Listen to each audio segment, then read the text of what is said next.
ng John.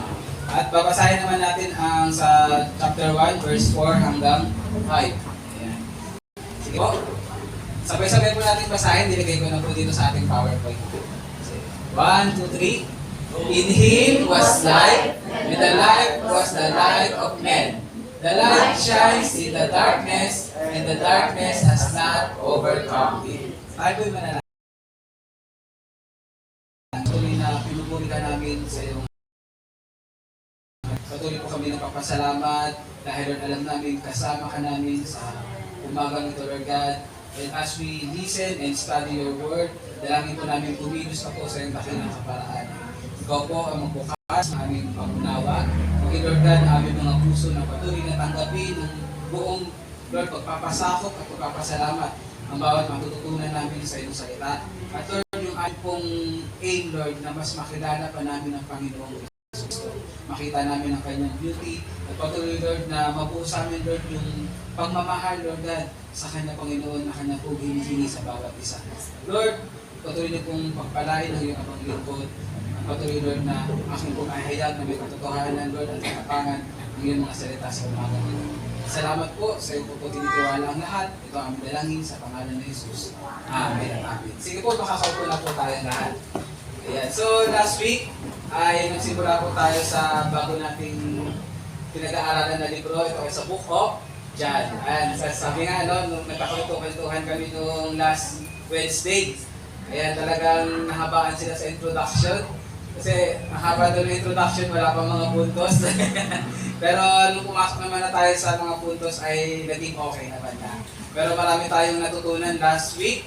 At sabi nga ngayong umaga ay patuloy na mas makikilala natin ating Panginoong Hesus. Amen po ba? Amen. So are you excited to know more about Jesus? Amen. Sabi nga sa bawat gawain natin, kung ang Biblia ang pinapakilala ng ating Panginoong Hesus, dapat sa mga gawain tulad nito ay mas tawag doon, mas angat ng higit sa lahat o dapat na wala siyang kaagaw kundi ang Panginoong Hesus lamang. Amen po ba?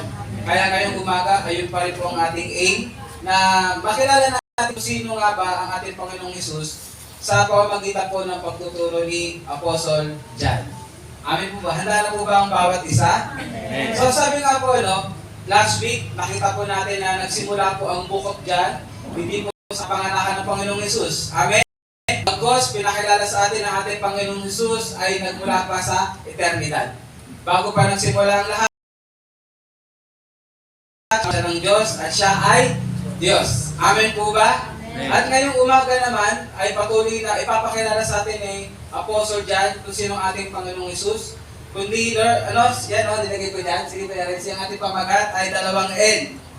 Ang Panginoong Hesus ay siya ang ating life and light. Ayan. Kulang na lang ng S, para NNS. Ano ba tawag doon? Last song. Ay, NSS pala yun. Balik pa ako. Ayan. Muntik ko na masigit eh. Pero sige po. Tuloy tayo. Ayan. N. Life and light. Bago po ako magsimula, ay nagsisimula na pala ako, bago ako magpatuloy, paano nga ba natin malalaman yung kuryente? Pangay, ilaw. Ayan. Kasi merong liwanag. Paano natin malalaman na umaga na? May liwanag na. Eh ngayon naman sa ospital, sino na nakakita nito yung may gumagano? Pero yun eh. Di ba? Pag flat lang siya, anong ibig sabihin? Buhay. Di ba? Pero pag gumagalaw siya, tapos may ilaw, sabihin, buhay. Amen po ba? So, hindi natin makikita na napakahalaga yung presentasyon ng ilaw para malaman natin na merong buhay. Amen po ba? Sabi nga, napakahirap din na ikaw ay palakad sa kaliliman. Amen po ba? Kasi manganganib ka talaga. Sa isip mo mismo, masasabi mo na nanganib ang buhay mo. Kasi wala kang makita. Pero sa lakad ka sa mapakadilim, pero may nakita kang liwanag sa dulo, nagkakaroon ka ng pag-asa. Amen po ba? Lumalakas ang loob mo kasi habang ikaw ay papalapit doon, mas lalong lumiliwanag. Amen po ba? So, sa umagang ito, ibinibigay sa atin ngayon ni Apostle John kung sino nga ba ang ating Panginoong Jesucristo. Sabi nga, in Him was life. Yan. And the light was the light.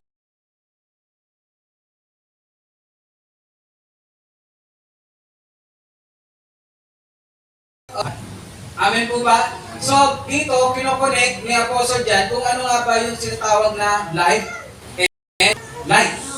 Hindi siya pwedeng pag-iwalayin. Kung merong may buhay, kung merong liwanag, merong buhay. Amen po ba? Yun ang matatagpuan natin kasi mismo ang ating Panginoong Yesus, siya ang buhay at ang liwanag. Amen po ba? Ayan. So sabi yan, in Him was life and light. These are not just poetic words. Hindi lang ito yung parang tawag doon, parang, ano ba sa Tagalog yung poetic? Yung parang tula, na parang pinag-rhyme lang. Hindi, kundi ito ay isang katotohanan na kung sino ang ating Panginoong Yesus at ano nga ba ang binibigay niya sa bawat nananampalataya sa Kanya. Amen po ba? So, ready na po ba tayo? Yeah, so ngayon ay 11 a.m. Ayan. So, napag-uusapan namin, nagkaroon kami ng evaluation last week.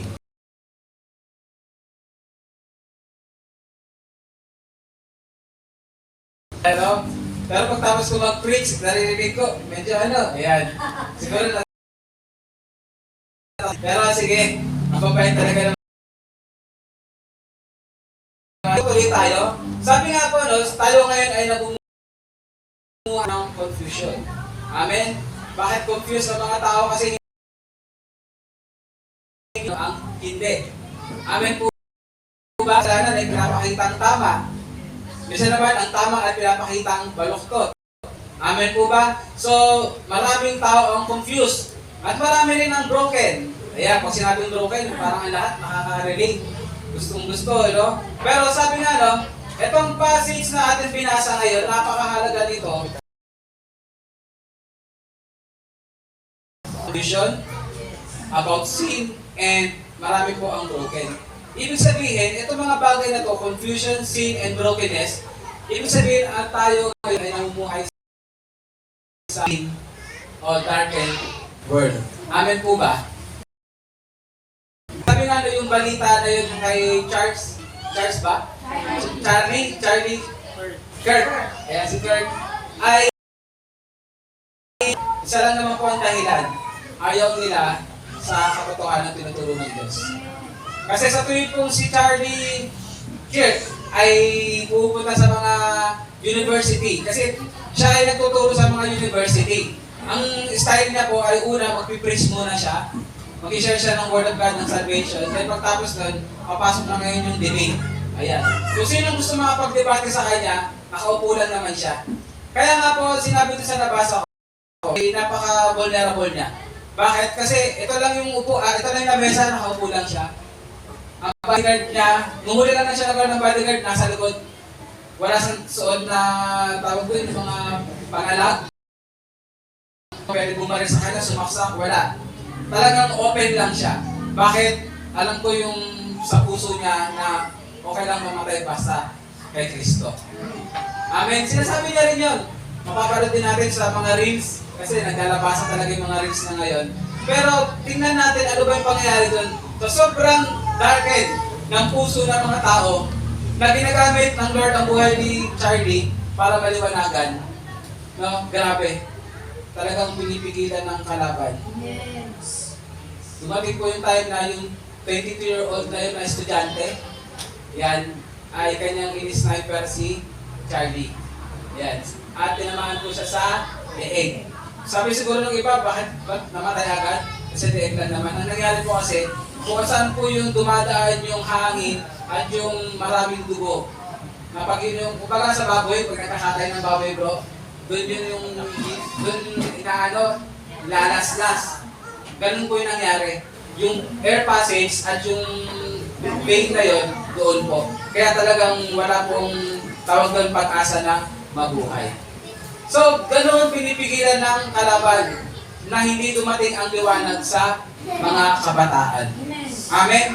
Pero sabi nga hindi tayo mapapigil. Yung nangyari kay Charlie Kirk ay isa po sa dapat maging, sa atin, wake up call. Amen? Na kung paano pinipigilan ng kalaban na ang liwanag ay matanggap ng mga tao. So, dapat hindi tayo nagpapapili. Amen? Kaya naman ngayong umaga, ipapakita sa atin ngayon kung ano ba yung idadalhin natin sa kanila. Kung sino ang Jesucristo na kanilang tatanggapin. Amen? Para ma-appreciate nila at kanilang tawag doon ma-encounter kung sino yung life giver and life bringer. Amen po ba? Ayan, so tayo ngayon ay magsimula at I pray makuha natin kung sino ang Panginoong Hesus sa buhay natin at kung ano ang dinala niya sa atin. Amen po ba? At mas mahalin natin siya. Ayun pa rin ang purpose. Mas mahalin natin siya at mas makita natin kung ano ang ginagawa niya sa buhay natin. So, unang bagay na pinapakalala sa atin dito ni Apostle John tungkol sa ating Panginoong Hesus ay, sige po, basahin natin sabay-sabay. 1, 2, 3. Jesus is the source of all life. Ano daw po? Ang ating Panginoong Hesus ang pinagmulan ng lahat ng buhay. Sige nga, itapat niyo po yung kamay niyo. Huwag niyo takpan ha. Yan. Yung ilong na lang, huwag niyo sa bibig. May hininga po ba?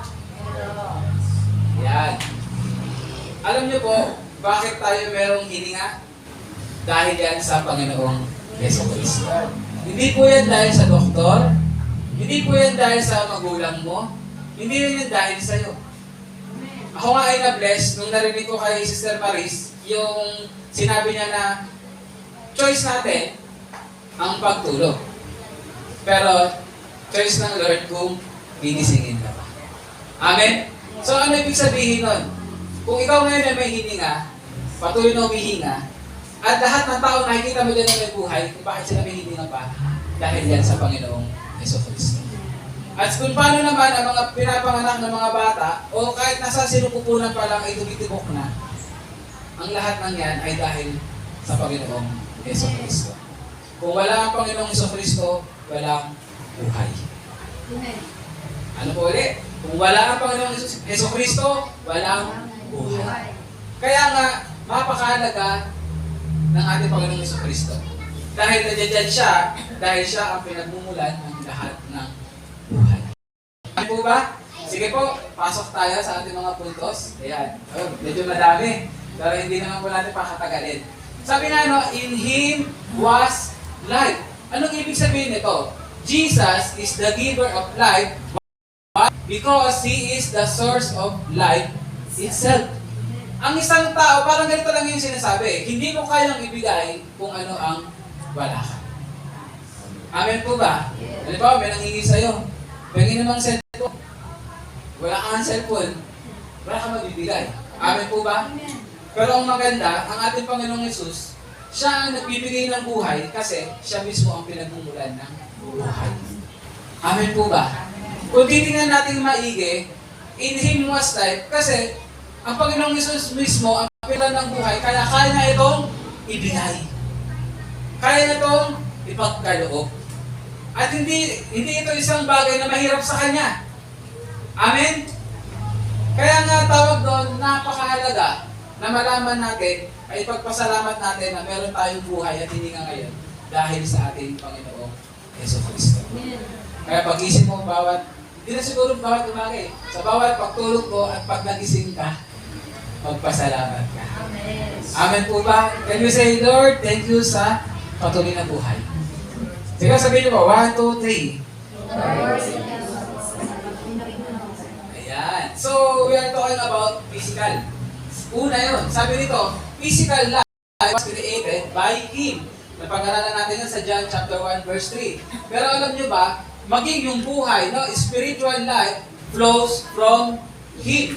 Nagmula sa Kanya. Kaya nga, the kind of life that restores our relationship with God. Sinabi na sa John 10:10 sa part B. So, anong ibig sabihin nun? Di ba tayo ay namatay spiritual? Noong tayo ay nagkasala. Amin po ba? Sa bang nagsimula pa yan? Kay Eva at Adan. Kay Adan at kay Eva. Sabi nga, no, ang lahat na nagmula sa lahi ni Adan, yan ay makasalanan. Ibig sabihin, lahat ay pinanganak na patay ang Espiritu. Amen po ba? But then, dahil ang ating Panginoong Hesus ay dumating. Amen. Ano nga ulit ang ating Panginoong Hesus? Siya ang life giver. Because He is the source of life. Amen? Kaya nung dumating ang Panginoong Jesus, ang sino mang sumampalataya sa Kanya ay pinanganak na muli. Amen? Saan? Sa Espiritu. Hindi lang siya basta nagbigay ng buhay physically, pero siya din ay nagbigay ng buhay spiritually. Amen po ba? Sino makakapagbigay niyan? Ang Panginoong Jesucristo lamang. Kaya nga sinabi dyan, sa Kanya nag-flow ang spiritual life. Sabi nga all creation owes its existence to Him. Ano ba ang mga alam niyo merong buhay? Hayop? Ano pa? Halaman? At yung mga bagay pa na hindi natin nakikita. Amen po ba? Lahat ng yan, ang kanilang mga buhay ay owe nila sa ating Panginoong Jesucristo. Amen po ba? Kaya anong tinuturo sa atin ito mga kapatid ngayong umaga? Hanggang maaari wag tayo magmalaki. Na buhay ka pa ngayon.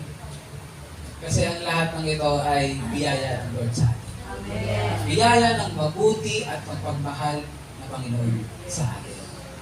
Amen po ba? Anong kailangan natin gawin? Lagi tayong magpasalamat. Pahalagaan ng buhay na binigay sa atin. Gamitin natin ang buhay na pinagkaloob sa atin sa Panginoon. Amen po ba? Pwede ba palakpakan natin ang Lord? Medyo sasabayan ko yung panahon. Konting lumanay sa pagsasalita. Ayan. So sabi yan, without Him. Ano daw? Kung wala ang Panginoong Hesus, ano daw? There is no true life. Walang totoong buhay kung wala ang Panginoong Hesus. With Him, we experience not just existence. Yan. Dahil sa Panginoong Hesus, hindi lang natin nararanasan na tayo ay umusbong o na nandito ka ngayon. Kundi, tayo ay nakakaranas ng ano daw po? Life. Buhay na sagana. Amen po ba? Amen. Fullness. Pag sinabing fullness, talagang ganap. Buhay na ganap. Merong purpose. At ano nga doon? Ang pinakahuli, meron tayong pangwalan na pang-asa. Amen po ba? Ang lahat ng yan ay dahil sa ating Panginoong Jesucristo. Amen. So, basta kilala niyo ba ang ating Panginoong Jesus ngayon? Kasi akala natin siya ay tagabas lang, na siya ay Panginoon lang. Pero ngayon pinapakilala sa atin na kung wala pala siya, walang buhay. Amen po ba? So, ano ngayon ang matututunan natin dito? Makikita natin dito na ang buhay, hindi yan matatagpuan sa kung anong meron kang mga material na bagay.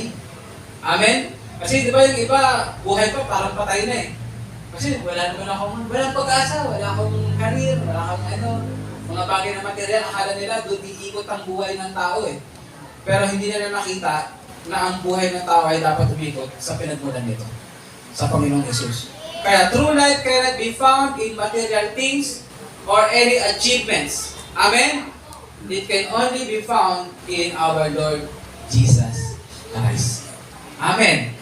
So life without Christ, yan.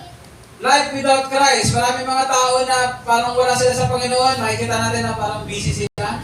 Sabi busy sa buhay. Yan, busy sa buhay. Alam mo na, pag habang nabubuhay, kailangan magpagod kasi kailangan na daw kumain, magbigay sa mga pamilya, yung mga luho. Amen? Sabi nila gano'n. Parang gumawa silang successful, pero parang meron silang buhay na ganap, pero ang totoo, empty yan. Sa loob. Ano daw? Empty sa loob. Tapos mukhang buong-buong. Pero, wala ang Panginoong Hesus, patay pa rin na may tuturing ang tao na yan. Amen po ba?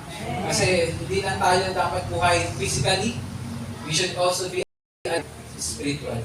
Amen po ba? Kaya nga sinasabing empty pa rin yung why? Because true life begins when we receive Jesus Christ in our lives. Amen? And we do everything for Him. Amen po ba? So, sino dito yung gusto ng buhay? Amen. Ayan, pagkatiwala mo sa Panginoon ang buhay mo. Gamitin mo sa Panginoon ang buhay na pinagkaloob niya sa iyo. At patuloy mong ipagpasalamat sa bawat araw ang buhay na taglay mo. Amen po ba? Ayan. So, do you love Jesus? Amen. Panginoong Yesus ay talagang masarap mahalin. Kasi hindi siya madamo. Kung anong meron siya, pinagkaloob niya sa atin. Hindi lang buhay niya, kundi yung buhay na binibigay niya. Pinagkaloob niya sa atin. Palakpakan natin ng Panginoong Yesus. Ayan po ba natututunan?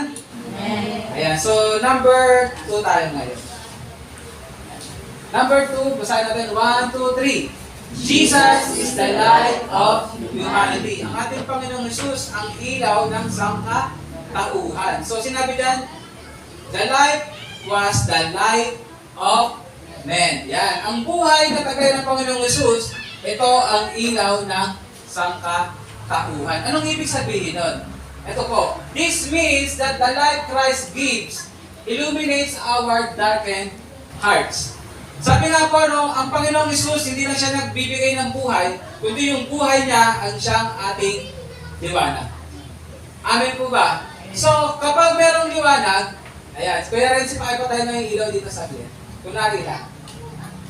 Ayan. Di ba, medyo may mga part na hindi natin makita na malinaw? Amen po ba? Alam niyo po, ang mga tao na nasa kadiliman, gano'n na ang kanilang kalagayan. Hindi nila alam na mali ang kanilang ginagawa. Hindi na nakikita na sa mga maling ginagawa nila, sila ay napapahamak. Amen? Kaya nga sarap na sarap sila eh. Kasi hindi nila nakikita. Why? Because sila ay nasa kadiliman. Sige po kaya rin si Papakson, hindi na ako makita, mahitim ako. Ayan. So, ayun po yung katotohanan. Kaya kailangan ang ating Panginoong Hesus sa buhay ng bawat isa. Bukod kasi sa buhay na binibigay niya, siya rin ang liwanag na kailangan natin upang makita natin ang ating tunay na kalagayan. Amen. Kung wala ang Panginoong Hesus, mananatili tayo na lumalakad sa hindi natin nakikita. Mananatili tayo na lumalakad sa kadiliman. At apakahirap po nun. Kaya nga po, balik tayo kay Charlie Kirk, all for God's glory. Siya ang liwanag na pinapadala ng Panginoon sa mga kabataan. Kasi ang atake ng kalaban ngayon, puro kabataan. Naniwala po kayo? Kasi napakatindi po ng tawag doon ng impact ng mga kabataan. Why? Kasi 5 years, 10 years from now, sila na yung mga leader. So, kung sila ay makahawakan ng kalaban, mapapanatili sa dilim. Pag dumating na yung time na sila na yung mamumuno, gaano kadilim ang mangyayari? Amen po ba? So, salamat kasi meron tulad ni Charlie Kirk na tumatayo. Pero salamat ng higit dahil ang Panginoong Hesus ay dumating sa lupa. Amen? At nung siya ay lumisan, pinadala niya ang banal na Espiritu Santo at nananahan sa atin. Amen? At sinabi rin naman ngayon sa banal na salita, tayo ay mga light bearer. Sabi mo sa katabi mo, ikaw ay light bearer. So anong ibig sabihin? Nasa iyo ang liwanag. Kasi nasa iyo si Kristo. Amen po ba? Palakpakan na natin ang Lord. Anong ibig sabihin nun? Gamitin mo yung liwanag para kung sino man na nasa kadiliman, makakita ng pag-asa. Amen po ba? So tuloy tayo. Una, this means that the light Christ gives illuminates our hearts. Ano nga ba ang pinirepresent ng light? Ano daw po? Basahin natin. 1, 2, 3. Light represents truth, purity, holiness, guidance, and revelation. Amen? Sabi nga no, kapag nakakita ng katotohanan sa sinasabi mo, wow, nasa liwanag ang tao na yan. Amen? Maliwanag ang kaisipan niya kasi hindi yan sinungaling. Amen po ba? Namumuhay yan sa katotohanan. Sabi niya no, purity, holiness. Kaya, pag nagsuot ka ng puti, parang si Christine at si Bro Clinton, parang ang linis-linis, ang linis-linis nila. Ang tawag din, ang presentable. Neat. Ayan. Neat. Malinis. Ayan. Neat. Naalala ko yan, meron niyang nung elementary, most neat. Ayan. Clean. Hindi ako nagkaroon nun. Kasi mahilig ako maglaro sa labas, takbo-takbo, yan, sige. Pero, di ba, kaya nga sinabi rin, nang tayo ay pinatawag ng Panginoong Hesus, tayo